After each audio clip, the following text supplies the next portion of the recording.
When I was thinking of the stories that I would tell for this video, I couldn't stop laughing. I'm probably gonna lose it at some point in this video, but I have to be very careful about what words I use because YouTube's pretty sensitive to certain specific words, like certain curse words or whatnot. So I'm going to describe the activity in as many like neutral, inoffensive words as I possibly can, but still get the message across. So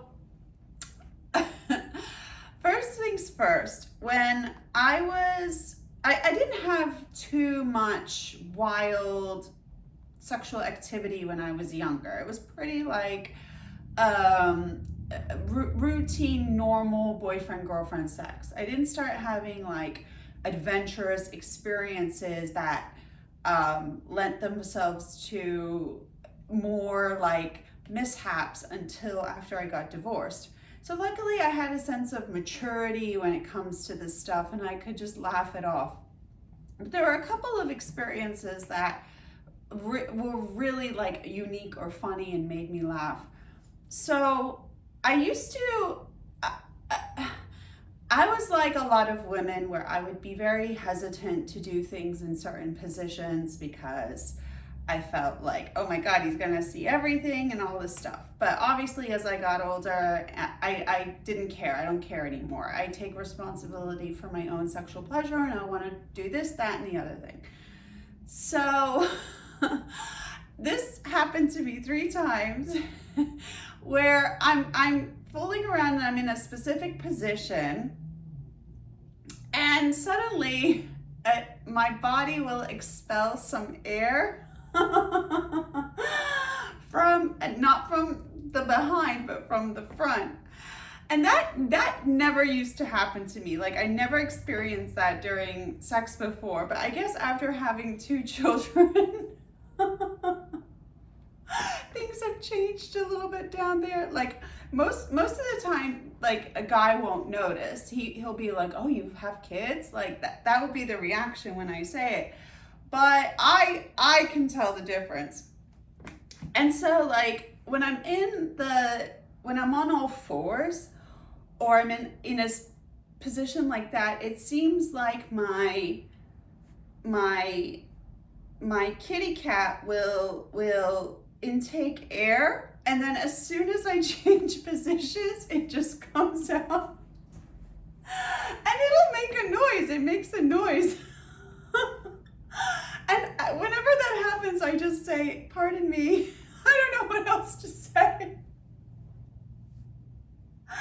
then, yeah, I'll just laugh about it later.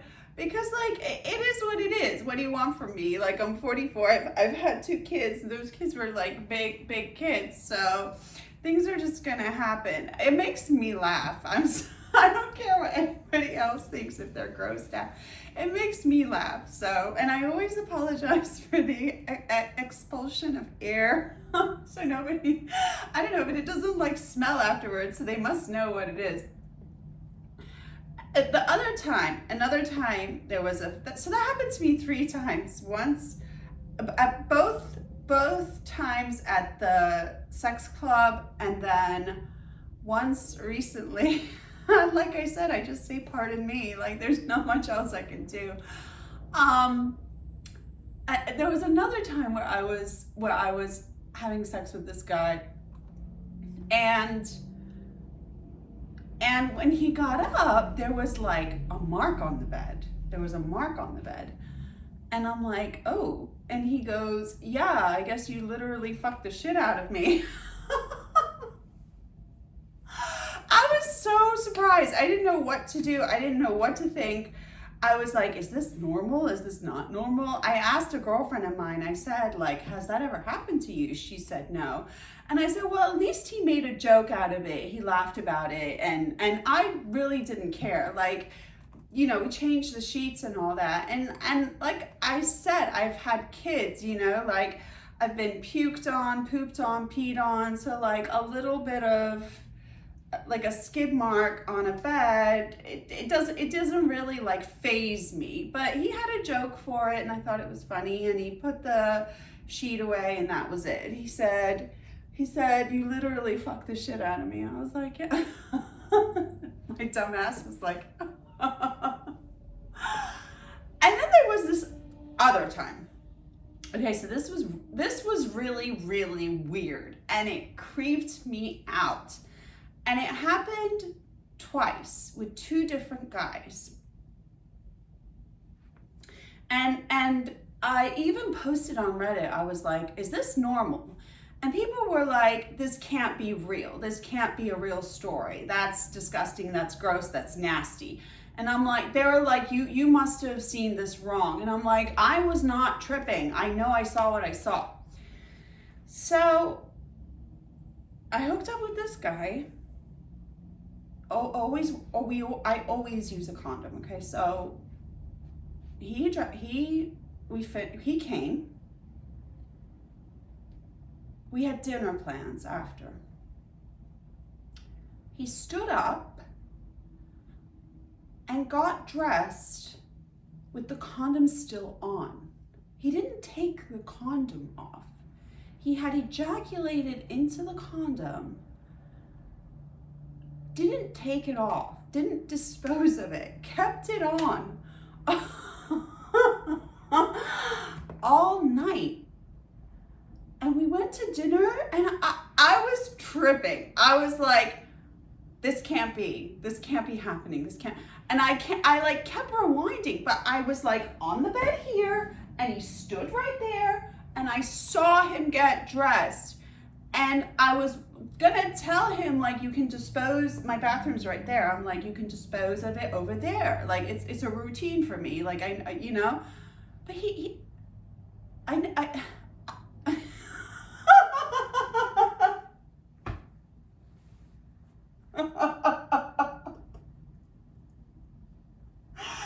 the whole time at dinner, I'm like, did he or didn't he? Did he or didn't he? Did he take it off or didn't he take it off? I'm like, I'm like, he's still wearing that fucking condom. He's still wearing that used condom. And it happened again with a different guy. He again, we had dinner plans. We have sex. He ejaculates, doesn't take the condom off. Two different guys. So I said to myself, like, what do these two guys have in common? What's going on here? Both were of Cuban descent. Both were from very strict Catholic families. Both were single men, and both were younger than me. And I had to surmise that in their upbringing, at some point it had been ingrained in them something about their ejaculate. Like there had to be something about their ejaculate that they were concerned about leaving in my trash can. and I started to think, like, do they think I'm going to like scoop out their ejaculate and like do something with it? Like, am I gonna like, do they think I'm gonna like cast a spell or even worse, try to get myself pregnant with their ejaculate? Like, so my mind was racing, and that's why I went on Reddit and I posed the question, and the majority of people were like, you're out of your mind. You didn't see him take the condom off. They must have taken the condom off. But then somebody messaged me in private, and she said, yeah, that happened to me once as well. And it had something to do with them being scared that you would do something with the condom. So I get that. I'm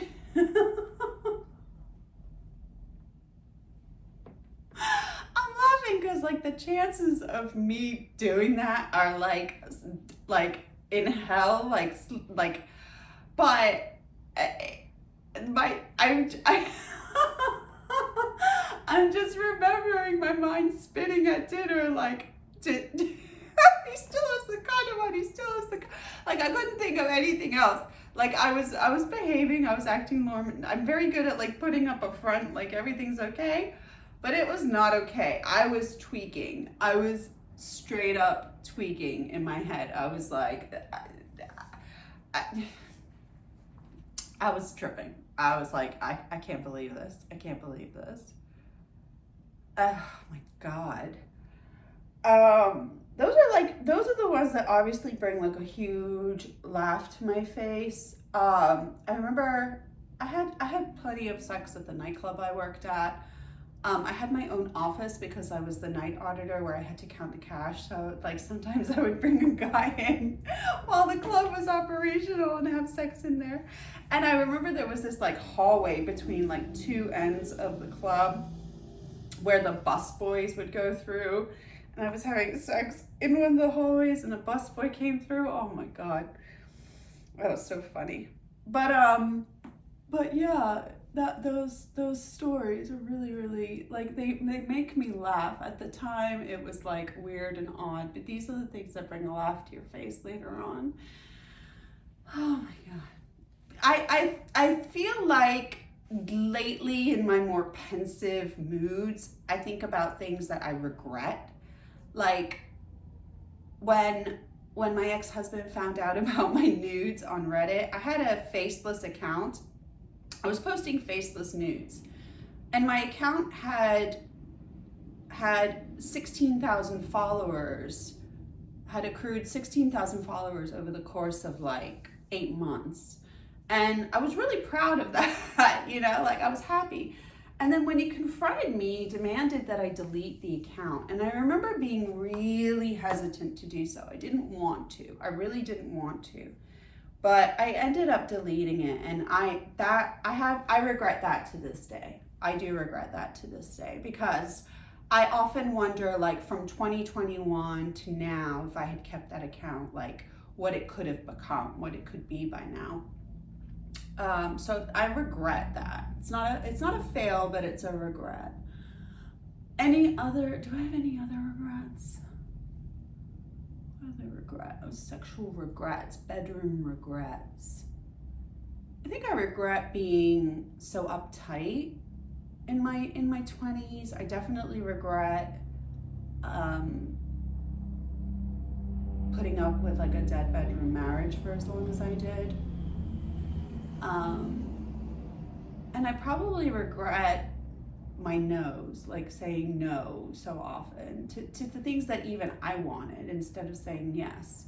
And that's why like this Dear Diary, Dianasdiary channel, I feel like it's such a important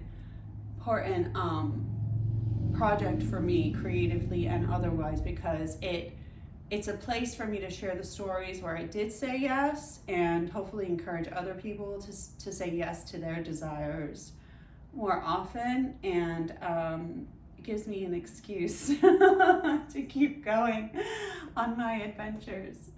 What else? Any other funny stories? I mean, if I can remember any more stories, I'll do a part two. But if you have any funny fails, share them below, and I'll talk to you soon.